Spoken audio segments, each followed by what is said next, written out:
South Sudan ప్రపంచంలో కొత్తగా పుట్టినటువంటి దేశం ఏదైనా ఉంది అంటే అది సౌత్ సూడాన్. అవును, 2011లో స్వతంత్ర దేశంగా ఏర్పడినటువంటి ఈ దేశం శతాబ్దాల పోరాటం, బాధలు, రక్తపాత యుద్ధాల మధ్య తన స్వతంత్రాన్ని సంపాదించుకుంది. ఈరోజు స్వతంత్ర దేశంగా ఉన్నటువంటి సౌత్ సూడాన్ ఆఫ్రికా ఖండంలోనే ఒక ముఖ్యమైనటువంటి స్థానంలో ఉంటుంది. సౌత్ సూడాన్ అనే పేరుకి ఉన్నటువంటి అర్థం ఈ దేశ ప్రజల కన్నీళ్ల వెనుక ఉన్నటువంటి ధైర్యం మరియు వారి భవిష్యత్తుల కలలు. సౌత్ సూడాన్ అనేది కేవలం ఒక దేశం మాత్రమే కాదు, ఇది ఒక జీవిత ప్రయాణం, ఇది ఒక పోరాట గాథ, ఇది ఒక ఆశల చరిత్ర.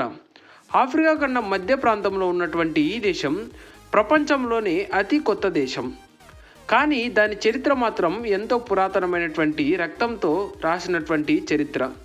ఇక్కడ ప్రతి మట్టి కణం ఒక చరిత్ర చెబుతుంది, ప్రతి గాలి తుంపర కూడా ఒక పోరాటం గుర్తు చేస్తూ ఉంటుంది. ప్రతి పిల్లవాడి కళ్ళల్లో భవిష్యత్తు కళల మెరుపులు కనిపిస్తూ ఉంటాయి.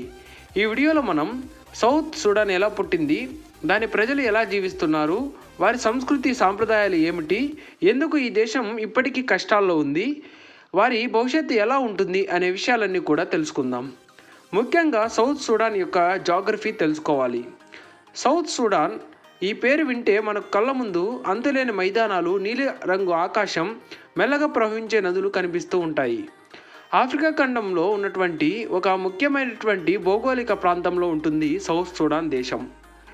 సౌత్ సూడాన్ చుట్టూ ఉన్నటువంటి దేశాలు ఉత్తరాన సూడాన్, తూర్పున ఇథియోపియా, దక్షిణాన కెన్యా మరియు ఉగాండా, పశ్చిమంగా కాంగో, సెంట్రల్ ఆఫ్రికన్ రిపబ్లిక్ దేశాలు ఉంటాయి. ఈ దేశం మధ్యలో ప్రపంచ ప్రసిద్ధి చెందినటువంటి వైట్ నైల్ రివర్ ప్రవహిస్తూ ఉంటుంది. వైట్ నైల్ అనేది సౌత్ సూడాన్ జీవన రేఖగా చెప్పవచ్చు.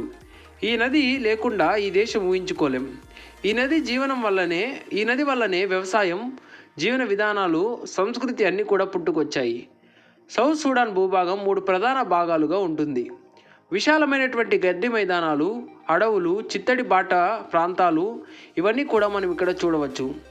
ఇక్కడ భూమి చాలా సారవంతమైనదిగా, కానీ సరైన వినియోగం లేకపోవడం వల్ల ఈ సంపద ప్రజలకు పూర్తిగా అందుబాటులో ఉండడం లేదు. ఇక్కడ వాతావరణం ఉష్ణమండల స్వభావం కలిగి ఉంటుంది. వేసవిలో తీవ్రమైన వేడి, వర్షాకాలంలో వరదలు, వర్షాకాలంలో దేశంలో అనేక ప్రాంతాలు నీళ్లలో మునిగిపోతాయి. ఈ దేశంలో వన్యప్రాణులు సంపద ఎక్కువగా ఉంటుంది. జీబ్రాలు, జిరాఫీలు, ఏనుగులు, జింకలు, సింహాలు ఇప్పటికీ సహజ వాతావరణంలో స్వేచ్ఛగా తిరుగుతూ ఉంటాయి. సౌత్ సూడాన్ ఒక సహజ సంపదల నిధిగా, కానీ ఈ భూమి శాంతికి ఇంకా పొందలేదు. భూమి అంతా అందంగా ఉన్నప్పటికీ ప్రజల జీవితం మాత్రం ఇంకా కష్టాల్లోనే నిండిపోయి ఉంది. ఈ భూమి భవిష్యత్తు ఆఫ్రికాలోని ధనిక దేశాల జాబితాలో ఒకరోజు చేరుతుందని చాలామంది ఆశపడుతున్నారు, లేదా పోరాటంలోనూ ఏం మిగిలిపోతుందో అర్థం కావడం లేదు. ఇక సౌత్ సూడాన్ యొక్క చరిత్ర చూసుకుంటే, బ్రిటిష్ పాలనా కాలంలో ఈ ప్రాంతం మొత్తం సూడాన్ దేశంగా ఉండేది. కానీ ఉత్తర సూడాన్ మరియు దక్షిణ ప్రాంతాల మధ్య భాష, సంస్కృతి, మతం, జీవన విధానం పూర్తిగా భిన్నంగా ఉండేవి. 1955లో దక్షిణ సూడాన్ ప్రజలు తమ హక్కుల కోసం పోరాటం ప్రారంభించారు. అది మొదటి పౌర యుద్ధంగా చెప్పవచ్చు. ఇది 17 సంవత్సరాల పాటు కొనసాగినటువంటి పౌర యుద్ధం.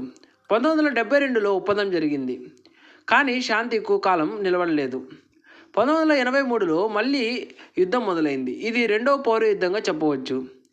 ఈ యుద్ధం 2005 వరకు కొనసాగిందని చెప్పవచ్చు.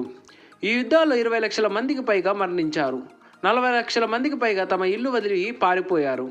2005లో కాంప్రిహెన్సివ్ పీస్ అగ్రిమెంట్ జరిగింది. దీనిని సౌత్ సూడాన్ చరిత్ర మలుపు తిప్పినటువంటి ఒక సంఘటనగా చెప్పవచ్చు. 2011లో ప్రజా ప్రక్రియ సేకరణలో ఎంతో అభివృద్ధి పథంలో ముందుకు సాగింది సౌత్ సూడాన్ దేశం. ఈ క్రమంలో 99% మంది ప్రజలు స్వతంత్ర దేశంగా కావాలని సౌత్ సూడాన్కు ఓటు వేయడం జరిగింది.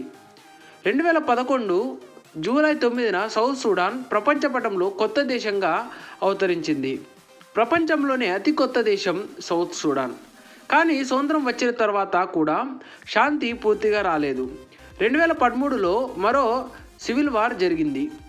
రాజకీయ నాయకుల మధ్య విభేదాలు ప్రజల జీవితాలను నాశనం చేస్తూ వచ్చాయి. సౌత్ సుడాన్ అనే చరిత్ర చాలా గొప్ప ప్రజల జీవితాలను చెప్తుంది అని చెప్పవచ్చు. ఈ దేశంలో 60కి పైగా గిరిజన తెగలు ఉన్నాయి. వీరిలో ప్రధానంగా డింకా, న్యూర్, షిలుక్ ప్రతి తెగకు తమదైనటువంటి భాష, సాంప్రదాయం, జీవనశైలి ఉంటుంది. ఇక్కడ ప్రజల జీవితం పశువులతో ముడిపడి ఉంటుంది. గొర్రెలు, గేదెలు, ఆవులు వారి సంపదకు ప్రతీకలుగా, వివాహాలు, పండుగలు, ఒప్పందాలు అన్నీ పశువుల చుట్టూనే తిరుగుతూ ఉంటాయి. వారి డ్యాన్సులు భూమిని తాకేలా, ఆకాశాన్ని పలకరించేలా ఉంటాయి. డ్రమ్స్ శబ్దం వారి హృదయ స్పందనగా ఉంటుంది. వివాహ వేడుకలు చాలా రంగులమయంగా ఉంటాయి. వధువు కుటుంబానికి వరుడు పశువులు ఇస్తాడు. ఇది వారి సాంప్రదాయం. కొన్ని సంవత్సరాల క్రితం మన పల్లెటూరులలో కూడా, అంటే మన భారతదేశంలో కూడా ఇలాంటి సాంప్రదాయం ఉండేది. పిల్లల పెంపకం, సమూహ బాధ్యత వంటి విశేషాలన్నీ కూడా మనం ఇక్కడ చూడవచ్చు. ఒక పిల్లవాడిని మొత్తం గ్రామమే పెంచుతూ ఉంటుంది. వారి దుస్తులు సాధారణంగా ఉంటాయి, కానీ వీరు ధరించే దుస్తుల్లో ప్రత్యేకమైనటువంటి అలంకరణ కూడా ఉంటుంది. సౌత్ సుడాన్ ప్రజల జీవితం మరి ప్రత్యేకమైనటువంటి పోరాట జీవితంగా ఉన్నప్పటికీ వారి జీవన ఉపాధి మరియు జీవన పోరాటం అనేది చాలా గొప్పగా ఉంటుంది. ఇక్కడ ఆర్థిక వ్యవస్థ ముఖ్యంగా ప్రధానంగా 3 అంశాలపై ఆధారపడి ఉంటుంది. ముఖ్యంగా ఆయిల్, వ్యవసాయం, పశుపోషణ. ఈ దేశంలో ఉన్నటువంటి చమురు నిల్వలు ఆఫ్రికాలోనే అత్యధికంగా ఉన్నాయి. దేశం ఆదాయంలో 80% కంటే ఎక్కువ చమురుపైనే ఆధారపడి ఉంటుంది. కానీ యుద్ధాలు, రాజకీయ అస్థిరత ఈ సంపదను ప్రజలకు అందనివ్వలేదు. గ్రామాల్లో ప్రజలు వ్యవసాయం చేస్తారు. జొన్న, మొక్కజొన్న మరియు బీన్స్, కూరగాయలు పండిస్తూ ఉంటారు. కానీ వర్షాల మీద ఆధారపడే వ్యవసాయం వారిని ఎప్పుడూ అనిశ్చితితో ఉంచుతూ ఉంటుంది. చాలా కుటుంబాలు రోజుకు ఒక్క పూట మాత్రమే భోజనం సరిపెట్టుకుంటూ ఉంటారు. పిల్లలు చదువు కంటే పనిలోనే ఎక్కువగా ఉంటారు. నగరాల్లో కూడా జీవితం అంత సులువుగా ఉండదు. జూబా నగరం దేశ రాజధాని అయినా అక్కడ కూడా విద్య, వైద్య సదుపాయాలు చాలా పరిమితంగానే ఉన్నాయి. అయినా కూడా ఈ ప్రజలు ఆశను వదలడం లేదు. చిన్న వ్యాపారాలు, చేతి పనులు, మార్కెట్లలో కష్టపడుతూ తమ జీవితాలను ముందుకు తీసుకువెళ్తూ ఉన్నారు. ఈ దేశం ఎన్నో బాధలను కూడా అనుభవించింది. ముఖ్యంగా ఈ దేశం ఎదుర్కొన్నటువంటి ప్రధాన సమస్యల్లో ఇంటర్నేషనల్ వార్స్, అదేవిధంగా రాజకీయ అస్థిరత, ఆహార కొరత, నిరుద్యోగం, విద్యా లోపం మరియు శరణార్థుల సమస్య వంటి సమస్యలు మనం ఇక్కడ ప్రత్యేకంగా చూడవచ్చు.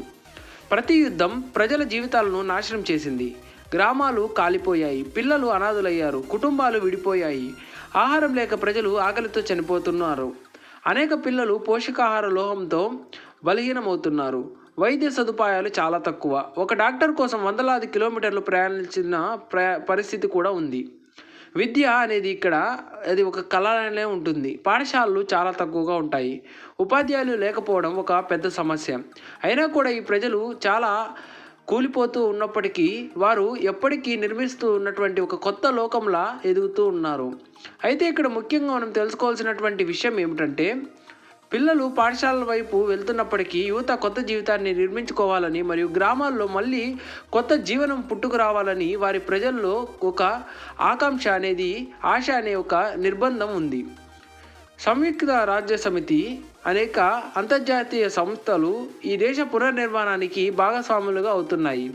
చిన్న చిన్న అడుగులు పెద్ద మార్పుకు నాందిగా ఒక విశ్లేషకుడు చెప్పినట్లు ఇలాంటి శాంతి ఒప్పందాలు, విద్యా కార్యక్రమాలు, వైద్య సహాయం అన్నీ కలిసి ఈ దేశాన్ని మెల్లగా ముందుకు నడిపిస్తున్నాయని చెప్పవచ్చు.